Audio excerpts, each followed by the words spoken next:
결혼 6년차 주부입니다. 시어머니께서 작년 이맘때쯤 갑작스런 병환으로 돌아가시게 되었어요. 아버님이 혼자 사신 지 6개월이 지나고 나서 저희 집 근처로 이사를 오셨습니다. 아무래도 아버님이 시어머니 없으면 혼자서 아무것도 못하시는 분이라서요. 시어머니 병환으로 입원하게 되시면서도 아버님 걱정된다며 병원에서 잠깐씩 외출 나와서 다른 건 안 하시고 아버님 댁에 냉장고 가득 반찬 채워놓으시는 게 일이었어요. 저희가 병문안을 가도 아버님 걱정밖에 없으셨고요. 아버님이 전기밥솥 쓰는 법도 모르셔가지고는 라면 끓이는 양은 냄비로 밥을 지어 드셨는지 홀랑 새까맣게 태워 먹어 놓았다고 하시더라고요. 아주 자기 없으면 밥도 어디 가서 못 얻어먹고 다니겠다고 어머님이 소가리를 하셨어요. 그런 분이셨으니 어머님 떠나시고 나서 얼마나 더 심해졌겠어요. 저도 며느리로서 걱정이 되긴 했지만 외아들인 남편 마음은 오죽했겠나요. 거리가 조금 되기는 했지만 자주 찾아뵈었어요. 원래도 반주를 즐기던 분이셨는데 어머님 돌아가시고 나서부터는 매일같이 술만 드시고 제가 반찬 몇 가지를 해서 냉장고 채워드려도 입에 안 맞으시는 건지 손도 하나 대지 않고 있더라고요. 집안에 있는 쓰레기들 보면 배달 음식으로 시켜서 드시는 게 뻔하게 보이기는 하는데 저희 없으면 밥도 못 먹겠다고 아무것도 안 드신 척 연기를 하십니다. 남편은 그걸 그대로 믿고 우리가 아니면 아버님 굶어서 돌아가시겠다고 한동안 매 주말마다 아버님 댁에 찾아가야 했었어요. 자기 아버지 일인데 제가 어떻게 거기다 대고 아버님 배달 음식 시켜 드시고 있다고 저거 다 연기하시는 거라고 어떻게 말하겠어요? 라고 생각을 하고 있었는데 차라리 남편 기분 상관 안 하고 있는 대로 그렇게 말을 할 걸 싶었어요. 몇 주 정도 그렇게 찾아뵈니 남편이 저에게 넌지시 아버지가 걱정된다고 합가를 하면 어떻겠냐는 이야기를 꺼내더라고요. 저도 처음에는 반대를 하다가 자식이 자기 부모 걱정하는 게 당연한 일이고 이대로라면 매 주말마다 1시간 거리에 아버님 댁에 가서 같이 저녁 식사하고 오는 게 일상이 될 것만 같아서 합가까지는 안 되겠고 저희 집 근처에 적당한 방이 있으면 월세로 얻어드리자고 했어요. 방을 알아보고 있는데 아버님 끝까지 본인은 아파트 아니면 안 살겠다고 우기시는 바람에 또 예산의 2배가 가까이 되는 돈을 쓰게 된 건 말할 것도 없고요. 혼자 사는데 집까지 비좁아 있으면 자기가 꼴이 우습지 않겠냐고 하시는데 마음은 알겠지만 그래도 조금 현실적인 부분을 봐주셨으면 하는 생각도 들었지만 끝까지 고집을 꺾지 않으시더라고요. 남편도 아버지 방 한 개짜리 그런 데 계시면 마음이 편치 않겠다고 조금 더 쓰더라도 거실 크게 딸린 아파트가 좋겠다고 하고요. 당장 애들 학교 갈 때까지는 목돈 쓸 일이 뭐가 있겠냐며 결혼 후 여태 모아놓은 돈까지 다 보증금으로 묶여버리게 되었습니다.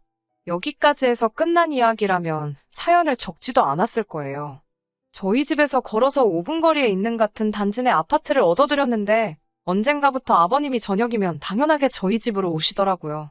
처음에는 혼자 밥 먹기 적적해서 오셨다고 식사만 하고 가시던 게 과일 하나 깎아와 보라고 해서 과일 내오면 그거 다 드시고 가시고 그러다가 텔레비전에서 자기가 좋아하는 프로가 한다고 이것만 보고 가신다고 하시고 그러다 보니 밤 12시가 될 때까지 집을 안 가시기 시작하시는 거예요. 심지어 주말에는 애들 방 뺏어서 거기서 주무시고 가시고요. 그러다 보니 일요일 아침이 되면 시아버지도 동행해서 같이 나들이를 가야 하고 준비도 제가 다 해야 했어요. 이기적으로 보일 수도 있겠지만 저는 사실 애들하고 남편하고만 있는 게 편하고 좋거든요. 아무리 남편 가족이라고 하지만 아버님 계시는데 당연히 저도 행동이나 말투 눈치 보면서 조심해야 하는 것도 그렇고 옷도 집에서만큼은 편하게 입고 있고 싶은데 이상하게 보실 수도 있으니 옷 입는 것까지 더 신경 쓰게 되는 게 너무 불편하네요. 저녁에 오시니 음식 준비해야 하는 것도 일이지만 식사 끝나고 나서도 제가 좋아하는 TV 프로 하나 못 보고 식사 후에는 꼭 과일 같은 걸 드셔야 하는지 장볼 때마다 아버님 드실 과일까지 생각해야 합니다. 입도 짧으신 편이라 어제 내왔던 과일은 오늘은 안 드세요. 과일만 그러는 게 아니라 반찬까지 그러시니 아주 미칠 노릇입니다. 아버님 가까이 오시고부터는 남편하고 둘만의 시간도 없고 애들 잠들면 가끔씩 치킨이나 족발 같은 야식 시켜서 맥주 한잔 하는 것도 삶의 낙 같은 것 중에 하나였는데 말이에요. 저녁도 대충 있는 걸로 때우고 널브러져 있고 싶은 날도 있기 마련인데 그럴 수도 없고 저녁도 외식이나 배달 음식으로 때우고 싶을 때도 많은데 아버님이 배달 음식은 일절 못 시키게 하세요. 제가 반찬 해다 드렸을 땐 손도 안 대시고 배달 음식으로만 드시더니 이제는 밥 차려주는 사람이 생겨서 그런가 배달 음식을 안 드시려 하는 건가 하는 생각도 드네요. 매일 새로운 반찬 하면서 저녁 밥상 차리는 게 아주 일이고 어머님 돌아가시고 한동안 다니시던 일 안 나가시다가 최근에 새로운 일 구하셔서 가끔씩 나가시기는 하는데 일 없는 날이면 낮부터 와서 점심 좀 차려달라고 하실 때도 있습니다. 저보고 국수 좀 한 그릇 말아달라고 하시길래 국수도 내드렸는데 마침 국물용 멸치가 다 떨어져서 다시마랑 디포리 가지고만 끓여드렸거든요. 그랬더니 국물 맛이 어쩌고 하시면서 불평불만의 잔소리까지 하시고 멸치가 없어서 그랬다고 하니 없으면 사오면 되는 거 아니냐고 화를 내시면서 며느리가 시아버지한테 말대꾸한다고 소리를 지르시더라고요. 적다 보니 너무 불평불만밖에 없어서 그냥 제가 못된 사람인가 싶네요. 다른 며느리분들은 다 아무렇지 않게 모시고 사는 건지 아버님 말 맞다는 남들은 당연하게 하는 걸 제가 너무 싫어만 하는 게 아닌가 싶더라고요. 어디 하소연할 곳도 없고 해서 이렇게 갑갑한 마음 사연으로나 한번 적어봤습니다. 저 같은 고민 가지고 계신 분들 어디 또 없나요? 심심한 위로라도 한번 받아봤으면 좋겠네요. 안녕하세요. 몇 달 전에 시어머니 돌아가시고 혼자 되신 시아버지 때문에 반합가나 다름없이 산다고 신세한탄하던 쓰니입니다. 오랜만에 다시 사연 적습니다. 댓글에도 애타게 후기 찾아주시던 분들이 계셔서 최근 상황이나마 한번 이렇게 보내봅니다. 사연 적고 나서 얼마 동안 별로 다른 일이 있거나 하지는 않았어요. 댓글 중에 이혼하라는 댓글도 많이 봤는데 저도 이혼 당연히 생각 안 해본 적 없지만 이제 3살, 5살 된 아이들 두고 제가 일을 나간다는 게 상상도 되지 않고 사실 결혼 전에도 제가 무슨 일을 했어서 경력이 있던 것도 아니고 해서 그래서 쉽게 결정을 내리지 못했나 봐요. 남편한테 말해보라는 댓글도 많았는데 설마 제가 그동안 남편에게 말 한마디 안 해봤을까 봐요. 남편도 제가 고생하는 건 알고 있는지 아버님 일로 말 한 번이라도 꺼내려 치면 눈치채고서는 자기가 늘 고마워하는 거 알아달라고 하면서 은근슬쩍 넘어가거든요. 거기서 툭 까놓고 말 안 한 제 잘못도 있겠지만서도 아무튼 얼마 전에 제가 참을 수 없는 사건이 터졌어요. 아무 일도 없었다면 후기 보낼 필요도 없었겠죠? 아버님께서 사실 그렇게 깔끔하고 청결하신 분은 아니세요. 그게 크게 문제가 되거나 한 적은 없었는데 얼마 전에 아버님께서 거실에 앉아 발가락 사이를 깍지를 끼시고 만지작대고 계시더라고요. 그리고 나서 그 손으로 우리 애들 볼을 만지고 입에 드시고 계시던 과일을 발에 깍지 끼고 있던 그 손으로 다시 잡아서 아이들 입에 넣어주시길래 제가 깜짝 놀라서 아버님 팔을 툭 쳐버리고 말았어요. 당연히 집이 난리가 났죠. 남편도 저한테 버르장머리 없게 뭐 하는 거냐 한 소리하고 애들은 무슨 일인지 인지도 못한 상황에서 큰 소리가 오고 가니 엉엉 울기 시작했고요. 그래도 저는 짚고 넘어갈 건 정확하게 짚고 넘어가야겠다는 생각이 들어서 말했어요.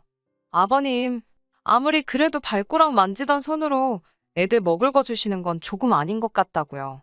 유난스러운 애엄마처럼 보일지 몰라도 저 아이들 갓 태어났을 때는 충치균 옮을 수도 있다는 말에 애들한테 뽀뽀하는 것조차 어려워하던 사람이에요. 발 한 번 만진 손으로 뭐 먹는다고 애들이 아프거나 그러지 않는 건 알고 있지만 그렇다고 그걸 가만둘 수도 없잖아요. 그래서 다른 건 몰라도 아이들 관련된 거 있어서만큼은 조금 조심해 주시면 좋겠다고 딱 말씀드렸어요. 아버님 기분 나쁘셨을 것도 이해가 되지만 베란다로 나가시더니 거기서 담배에 불까지 붙이시더라고요. 처음으로 아버님한테 저한테 왜 그러시냐고 소리를 질렀어요. 아버님은 기분 나쁜 거 숨기지 못하시고 집으로 돌아가셨고요. 남편은 저한테 뭐라 한 소리를 시작하네요. 같이 사는 것도 아닌데 참 너무한 거 아니냐라고 말도 안 되는 소리를 하더라고요.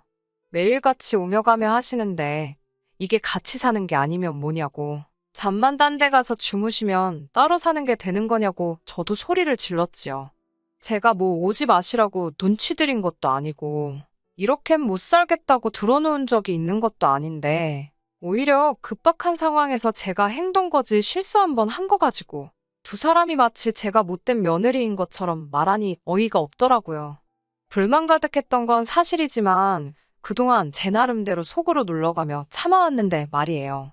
그냥 아버님이 잘못하신 것 인정하고 남편이 제 심정 조금이나마 헤아려주고 자기가 아버님 기분 나쁘지 않게 잘 설명해서 중재하겠다. 뭐 이 정도만 이야기하면 좀 좋았을까요? 그런데 뭐 자기는 천하의 효자이고 저는 아주 못된 며느리로 만들고 싶은 건지 아주 저를 죽어라고 물으려 달려들더라고요.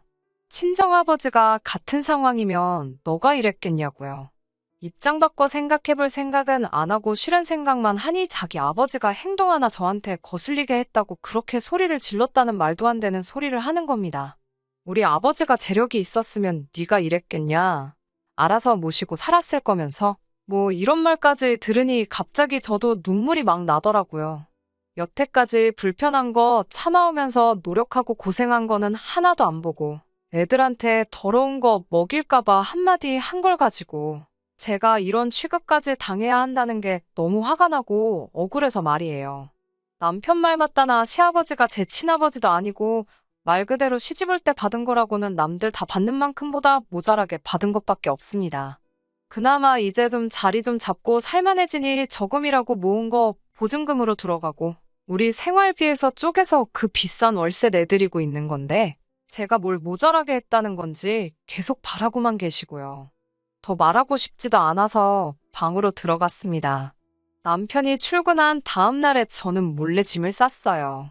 어제 그렇게 화를 내고 가셨으면서도 아버님은 약속이라도 한 듯 남편 퇴근 시간 맞춰서 저녁밥 달라고 집으로 오시더라고요.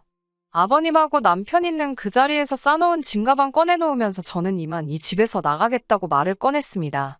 남편이 전날 저에게 했던 이야기 그대로 아버님께 설명드리고 저는 그래도 최선을 다해서 한다고 했는데 아버님이 저희 집 아버지도 아니고 저도 이 집 딸자식이 아니니 제가 충분한 효도라고 생각했던 게 아버님께는 모자랄 수도 있었겠다고요. 그래서 이렇게 집을 나갈 테니 아버님 자식에게 효도받으며 맘 편히 계시라고 말씀드렸습니다. 아버님 댁 월세는 저희가 내고 있고 보증금도 저희 돈으로 한 거나 마찬가지니 그 집이 제 집이다 생각하고 저는 거기서 지내겠다고 했어요. 아이들은 제가 돌볼 테니 걱정하지 말고 잠들기 전에 너무 놀라게 하고 싶지 않으니 내일 아침에 와서 데려간다고 하고 저는 집 밖으로 나와버렸죠. 집을 나오는데 두 사람이 뭐라 하는데 듣기도 싫어서 그냥 문박차고 계단으로 후다닥 내려갔습니다. 그거 계단으로 쫓아오면 얼마나 걸린다고? 두 사람은 버선발로 저를 따라 나오면서도 엘리베이터를 타고 나오더라고요. 한참 혼자 걷고 있으니 맨발로 쫓아온 두 사람이 이제는 오히려 저한테 잘못했다고 사과하네요. 남편은 자기가 말이 너무 심했다고 사과하고 아버님은 자기가 좀 더 조심하면 되는데 일터에서 안 좋은 일이 있으셔서 더 과민 반응했다며 자초지종을 그제서야 설명을 해주시더라고요. 여태 고생한 거 이제 와서 인정받고 싶은 마음도 없고 어차피 돌아가봐야 매일 같은 일상이 돌아올 테니 그 자리에서 이젠 솔직하게 못하겠다고 말했습니다. 남편만큼은 아니겠지만 아버님 걱정하는 마음 똑같고 저도 최선을 다해 잘하고 싶지만 이제는 할 만큼 한 것 같다고 매일같이 이렇게 더 했다가는 마음에서 우러나와 해오던 효도였는데 더 이상 그렇게 해드리지 못할 것 같은 기분이 든다고 솔직하게 말씀드렸어요. 이렇게 집을 나가는 게 저도 홧김에 그러는 게 아니라 이 방법 말고는 더 좋은 방법이 없는 것 같다고 말하면서요. 아버님이 자기도 노력해보겠다고 하셨고 남편도 제가 하는 일 가지고 더 이상 고생시키지 않겠다고 약속을 하고 또 했습니다. 그 후로 저희 진심이 충분히 전해졌는지 지금은 별일 없이 잘 지내고 있습니다. 아버님이 아예 안 오시지는 않지만 오기 전에 항상 저에게 가도 되냐고 허락을 물으세요. 매일같이 하시는 것도 아니고 일주일에 한 번 정도만요. 평소와 똑같이 냉장고에 반찬도 채워드리고 있고 아버님께 전기밥솥으로 밥하는 법도 가르쳐드렸습니다. 월세를 저희가 내는 만큼 되도록 배달 음식은 드시지 말라고 저도 말씀드렸는데 얼마 전에 저한테 1,000만 원짜리 통장 하나를 건네주시더라고요. 여태 집세 내준 거에 반찬값 해서 좀 더 담았다고 하시면서요. 아직 모자라지만 남편 모르게 저 필요한데 쓰라고 하시네요. 결과적으로는 잘 풀린 것 같지만 그동안 제가 받아온 마음고생은 진짜였어요. 이런 물질적인 걸 받자고 한 행동도 아니었지만 오히려 이렇게 조금 거리를 두고 나니 그제서야 서로가 서로의 진심을 알게 되는 계기가 된 것 아닌가 싶습니다. 아예 후련하게 떠나버렸어야 했을까요? 저도 모르겠네요.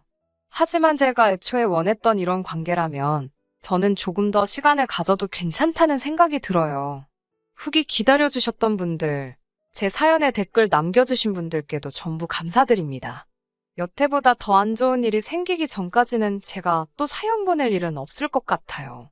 그런 일이 없는 게 더 좋은 일이겠죠? 아무튼 제 이야기는 여기서 마치도록 하겠습니다. 끝까지 들어주셔서 감사합니다. 오늘의 사연은 여기까지입니다.